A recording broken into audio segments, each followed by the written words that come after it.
Hello friends, இன்றைக்கி கந்த சஷ்டியோட டே 2 காலையிலேயே பூஜையை சூப்பராக முடிச்சாச்சு.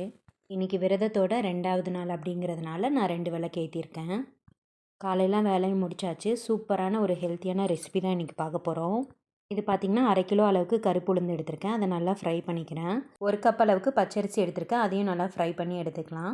ஒரு 4 ஏலக்காய் சேர்த்துக்கிறேன். இது கூட கொஞ்சமாக சுக்கும் ஆட் பண்ணிக்கிறேன். நம்ம உளுந்து வறுக்கும் போதே வாசனை ரொம்பவே சூப்பராக இருக்குங்க. எல்லாமே நைஸாக அரைச்சாச்சு. இந்த பவுடரை வந்து நம்ம ஸ்டோர் பண்ணி வச்சுக்கலாம்.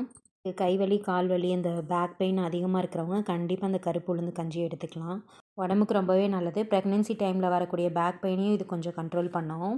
இந்த கஞ்சி பண்ணுறதுக்காக நம்ம உளுந்து ஊற வச்சு ஆட்டிட்டு பண்ணணும் அப்படின்ற அவசியம் கிடையாதுங்க. இந்த மாதிரி பவுடராக ரெடி பண்ணி வச்சிட்டா நம்மளுக்கு எப்போ தேவையோ ஒரு 15 மினிட்ஸ்க்குள்ளே இந்த கஞ்சியை நம்ம ரெடி பண்ணிடலாம். இன்றைக்கி வந்து இதில் ஸ்வீட் போட்டு தான் பண்ணியிருக்கேன். நம்ம உப்பு சேர்த்தும் குடிக்கலாம். டேஸ்ட் ரொம்பவே சூப்பராக இருக்கும். அப்புறம் டேஸ்டியான கருப்புளுந்து கஞ்சி ரெடி ஆயிடுச்சு. நாளைக்கு வீடியோவில் பார்க்கலாம். பாய்.